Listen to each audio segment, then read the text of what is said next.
Blessings po sa bawat isa. Ito po si Father Jerome Marquez SVD na bumabati sa inyo.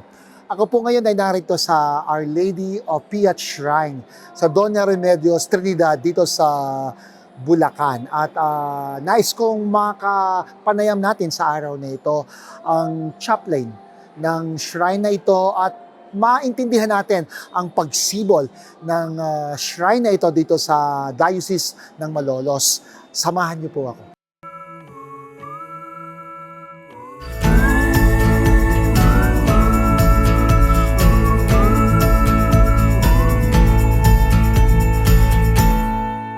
Blessings po sa inyo at magandang araw po. Narito po tayo sa Our Lady of Piat Shrine dito po sa Doña Remedios Trinidad ng Bulacan. At kasama ko po rito ang chaplain ng Our Lady of Piat Shrine, si Father Egay de Jesus. Magandang araw sa iyo, Father Egay. Magandang araw po, Father Jerome. Nako, Father, first time ko lamang dito sa napakalaking shrine ng Piat. Matagal na ba itong shrine na ito? Opo, almost 15 years na po since magsimula kami magtayo ng structure dito. At may regular bang pagtitipon dito sa shrine ng Opo, Piat? ngayon po, binigyan kami ng Bishop ng Malolos, na Roman Catholic Bishop, si Bishop Dennis Villarojo, ng mga permits na magmisa tuwing araw ng Tuesday, 10 o'clock, tuwing araw ng Sabado, 10 o'clock, at tuwing araw ng Sunday, 3 p.m. At pag sinabing Piat, medyo turuan mo nga ako, ano bang ibig sabihin ng Piat? P-I-A-T. Ano yan, Father? Yung iba kasi akala, Piat tsaka Fiat. Akala ko yung pagkain na Piyaya yun. piyaya pala yun, Father. Okay. So itong Piat ay ano? Okay. Actually, yung Piat is a place in Cagayan. Originally, we had the Basilica of Our Lady of Piat in Cagayan Valley in the northern part of the Philippines.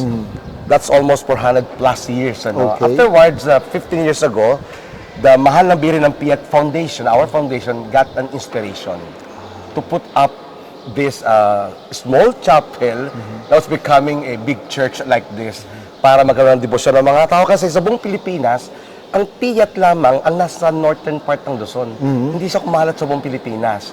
So, nagkaroon kami ng discernment din na sa Central Luzon, dapat magkaroon din ng Piat Church na ang mga tao baka pag-debosyon din, pamanata. Kasi ang daming deboto niyan eh. Pero naka-concentrate lang sa Piat Cagayan. Ang alam kong Fiat, F-I-A-T naman ay yung oo, yes ng mahal na ina. Yeah. Pareho yun? No, these are two different things. Piat is a place. Place in Cagayan. Yung Fiat, yun yung biblically. So itong mahal Mama Piat ay may kinalaman doon sa lugar, hindi doon sa tugon ng mahal na ina. No. It's more of the place. Tapos Pero yung original image ng Our Lady of Piat is Our Lady of Visitation. Pero actually, when we Pero started... doon sa bisita ng mahal na ina kay Elizabeth, hindi doon sinabi ang Fiat eh. Nasa Annunciation. Oh, yes. So talagang hindi nga yung Fiat. Pero yung visitation, nung pumunta kami sa Israel, di ba, of course, visitation is very, very popular. So, she is visitation sa actual na image niya. Pero actually, historically, yung image ng Piat Cagayan ay nanggaling sa Macau. Kaya sa black yung image, So, Black Madonna. China-made pala to. Oo, pero actually, wala namang paper mache sa China, sa Hong Kong that time, o Macau that time. It came from India. Eh, sinangitim dahil paper mache. So yung imaheng ito ay itim. Oo. Naging itim because of paper mache 400 years ago. And actually, ang image niya sa Macau is Our Lady of Health. Health? Health. Ang Kalusugan. original. Yes. So ang Kaya nakita mo yung image sa Macau, Dominican Square, yung church doon, yung Birhen may hawak na bulaklak.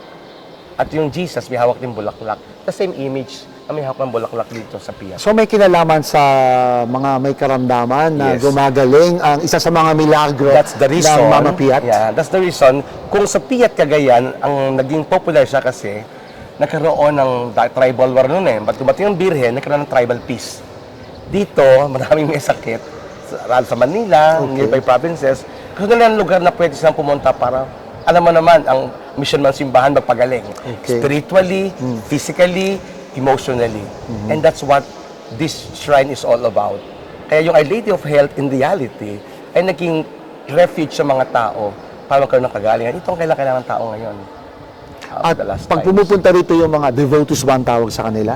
Yeah, devotees, mga At itong- namamanata. At kung namamanata ito, karamihan dito ay mga humihiling o natugunan na sa Well, karamdaman. marami na natugunan for the last 15 years. Naging, Bigyan mo nga kami ng example, Father, ng mga personal encounter mo sa well, mga of course, yung pinagaling. sa Amerika kasi, isa sa mga tinatanggihan na sakit yung diabetes na may sugat na sa paa. Okay. Sabi, wala na tayong magagawa dyan, puputulin na yan. No, parang ganito ba yan, Father? then, you know, pumunta siya dito, nagpahid ng langis sa paa, dito sa may sugat. After how many sessions ng pagpapahid niya, kasi may langis kami ng piyat dito natuyo yung sugat. Aba. Hindi na putulan Hindi ng paa. insulin ang ginamit. Hindi. Langis natuyo. Mamaya magpapahid ako ng langis. Isa sa mga encounter ko yun. Pangalawang encounter naman yung uoperahan na may bukol. Ang sabi ng doktor, you are scheduled for operation. Tapos sabi ko, mag-second opinion ka. Magdasal tayo sa Our Lady of Piat, delay over namin, bigyan namin ng langis ng Piat.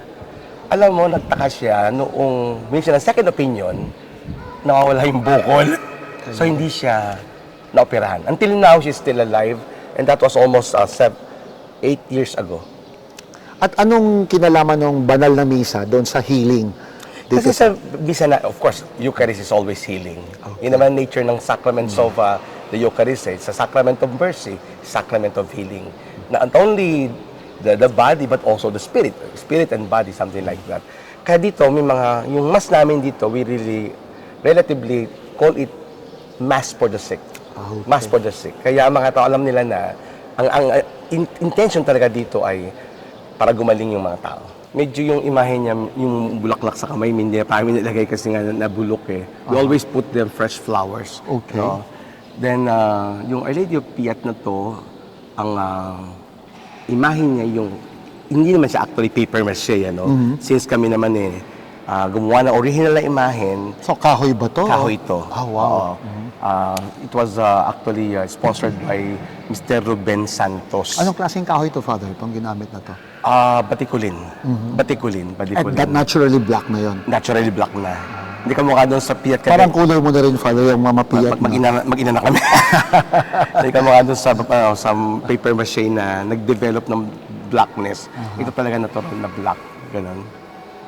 And then, ang scene na dinidepict dito, Father, ay ano? Well, we call it visitation. Aha. Pero originally, kung makikita mo rin yung Piat Cagayan, ang talagang term niya, dahil ang dala yung Dominican Okay. Our Lady of the Rosary. Ah. Kaya unang binaba ang imahe ng Our Lady of the Rosary from Macau, binaba dun sa Santo Domingo. Sa Intramuros. Yeah. Aha. Santo Domingo sa Santo Quezon Domingo City, Quezon Church, City, okay. And maitim. Ayaw ng mga Pilipino maitim na birhen. Dinala sa mga indigenous people ng Itawes. So Cagayan. panglaylayan ng kulay. Mga Hindi Indios. siyang history ng rejection kasi. Oo. Pero may rosary rin ba na hawak? May hawak ng mahal na ina ang ano? Ang Batang Jesus, tama ba? Ang Oo, inyo? pero kasi yung mga tao nakakapasok minsan sa loob, naglagay ng rosaryo. Pero actually, hindi siyang may hawak ng rosaryo sa sa ginagamit namin, bulaklak sa kamay. At ang kulay ng kanyang suot ay dark blue and light blue. Yes, Yan ay pero- original yan o nagpapalit ang Nagpapalit siya every month. every month. Tsaka maraming kulay. Fashionista to. Fashionista. And this is a miraculous image. She is very manak. Kaya nga yung sa likod niyan, mahaba yung pinaka-veil. Sa veil lang bahawak yung mga tao. Ngayon, hindi ito pwedeng hawakan. Sa labas lang ang mga devotees. Dahil baka masira rin. At gano'n nakatagal ang image na to, Father? Siguro mga 18 years. 18 years na po yung image. So, Father, at ito, mamaya-maya, dadami na yung tao dito. Yeah. Pwede bang may isa pa tayong kukunan, Father, sa likod? Medyo marami yung icons nyo dito, Father, dito sa shrine. At may pagka-orthodox ang una kong tingin, no? Kasi Opo. yung icons ang isa sa mga clearly orthodox traditions, no?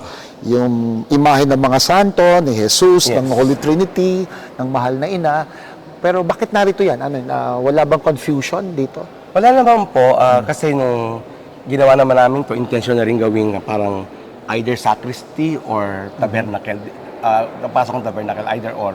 But we're still deciding. Okay. In development pa yung ano. Doing development. Pero yung mga pictures naman na yan, of course, we're between the history of the church and 12 apostles.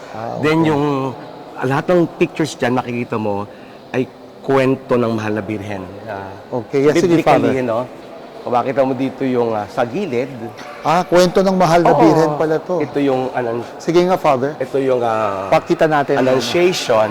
Okay. Ito yung si Mary as being presented in the temple. Okay. Ito yung, si Mary at the moment of, sleeping or dying, something like that for the Assumption. Okay. Preparing for that. Tapos ito, Father. Ito, Assumption na to. Oo. Yan ang mga paraanong So, images of depiction. talagang Mama Pia pa. Bahay ng mahal na ina pala talaga to, no? Yeah, parang sa Turkey. Ayan. So, pati, of course, St. Paul and Peter on the other The side. apostles yan. Yan. Ito yung visitation, ito yung coronation, ito yung Assumption. Something like that. So, a story of Mary's life pala. Ito at the foot of the cross. Okay. At ang loob nito ay, parang gagawing sacristy, no? Sacristy or tabernacle. Blessed Sacrament. Pasok tayo ng konti, Father. So, napapasok pala ito. Magandang umaga po. Yan. Yan. At ang ganda ng loob, Father. Mamahalin ang dating. Ito Sino galing- gumawa ng ng paintings na to, Father? Mga taga Davao artist po eh. Dito na ginawa, Father? O dinala na Dinala from Davao.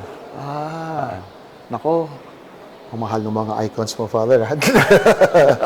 So, It's customized talaga, customized. Ayan. At tamang-tama siguro ito mga member ng foundation, Father. Opo, si Ma'am Mirna po ang head ng aming construction committee. And of course, si Ate Jane, yung kanyang anak na very supportive din.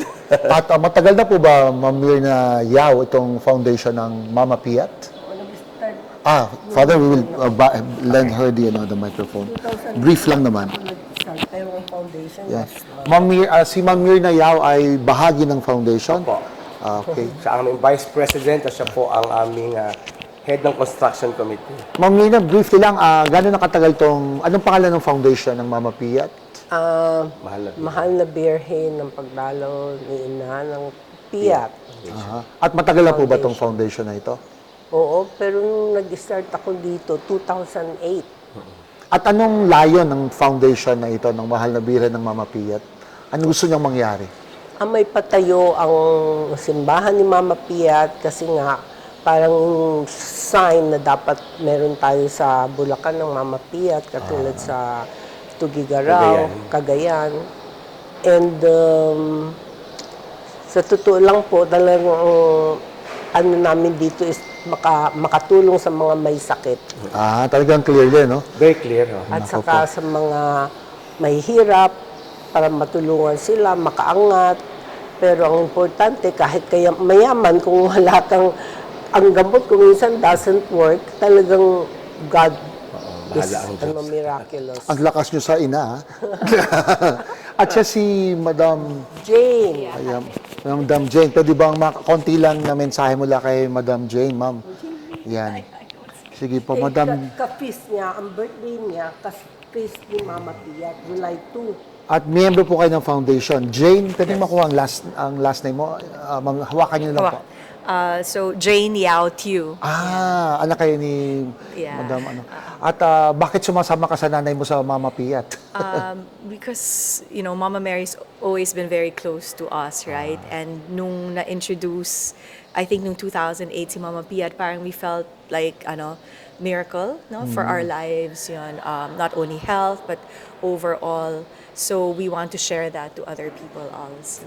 Naku, maraming salamat, Ma'am Jane, sa share mo. Father, lastly, mula sa iyo, pwede bang imbitahan mo yung mga naka-tune in sa Conversations with Father Jerome sige. to come to this Mama Piat? Opo, come and be blessed dito sa Our Lady of Piat Shrine.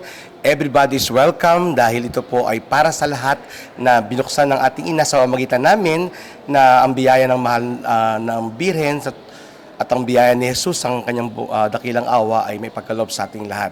During these times that we have to surrender ourselves to God, sa huli, we can just only depend on God. Amen. And Father, can you bless our viewers at this time? Sumayin niyo ang Panginoon. At sumayo rin. Pagpalaingan po ang may kapal sa inyong paglalakbay, sa inyong kalagayan sa buhay, sa inyong mga kabuhayan, tigit sa lahat sa mga taong may karamdaman at dumadaan ng mabigat na problema. Pagpalaingan po ang may kapal at ng kagalingan, Ama, Anak, Espiritu Santo. Amen. Go and bless the Lord. Salamat sa Diyos. Narito po tayo sa Our Lady of Piat Shrine, dito po sa Doña Remedios Trinidad, Bulacan. At nako, ito'y lugar ng paghilom sa ating mga karamdaman at bukas ang puso ng mahal na ina para tanggapin ang lahat at maisama sa pagliligtas ng Panginoon. Basbasan tayo ng Panginoon. More blessings to each one.